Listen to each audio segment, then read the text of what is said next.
करवा चौथ व्रत कथा। बहुत समय पहले की बात है। एक साहूकार के 7 बेटे और उनकी एक बहन करवा थी। सभी सातों भाई अपनी बहन से बहुत प्यार करते थे, यहाँ तक कि वे पहले उसे खाना खिलाते और फिर बाद में स्वयं खाते थे। एक बार उनकी बहन ससुराल से मायके आई हुई थी।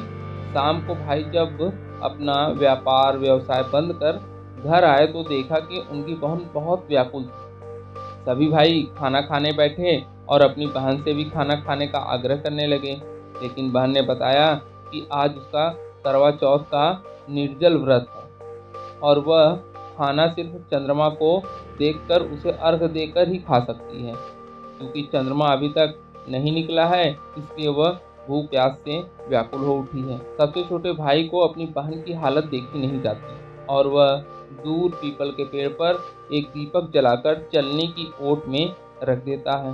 दूर से देखने पर वह ऐसा प्रतीत होता है कि जैसे चतुर्थी का चांद उदित हो रहा हो। इसके बाद भाई अपनी बहन को बताता है कि चांद निकल आया है, तुम उसे अर्घ देने के बाद भोजन कर सकती हो। बहन खुशी के मारे सीढ़ियों पर चढ़कर चांद को देखती है, उसे अर्घ देकर खाना खाने बैठ जाती है।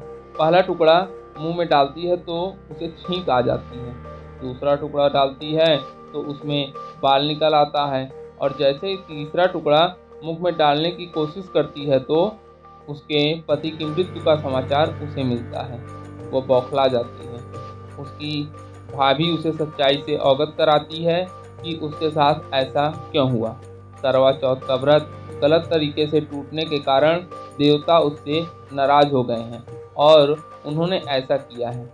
सच्चाई जानने के बाद करवा निश्चय करती है कि वह अपने पति का अंतिम संस्कार नहीं होने देगी और अपने सतीत्व से उन्हें पुनर्जीवन दिलाकर रहेगी।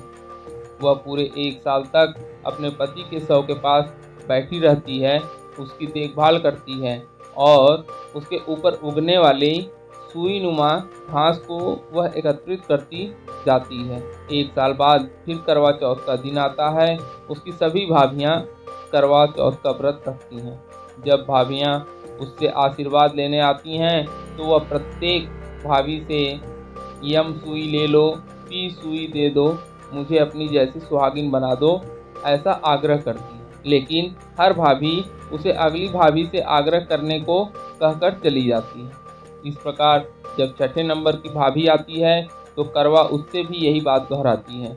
यह भाभी उसे बताती है कि चूंकि सबसे छोटे भाई की वजह से उसका व्रत टूटा था, अतः उसकी पत्नी में ही शक्ति है कि वह तुम्हारे पति को दोबारा जीवित कर सकती है। इसलिए जब वह आए तो तुम उसे पकड़ लेना और जब तक वह तुम्हारे पति को जिंदा ना कर दे उसे नहीं छोड़ना।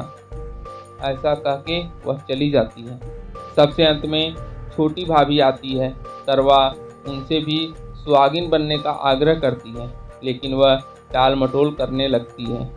इसे देखकर करवा उन्हें जोर से पकड़ लेती है और अपने सुहाग को जिंदा करने के लिए कहती है। भाभी उससे छुड़ाने के लिए नोचती है, खसोटती है, लेकिन करवा नहीं छोड़ती है। अंत में उसकी तपस्या को देखकर भाभी पसीज जाती है और अपनी छोटी अंगुली को चीरकर उसमें से अमृत उसके पति के मुंह में डाल देती है। करवा का पति तुरंत श्री गणेश कहता हुआ उठ बैठता है।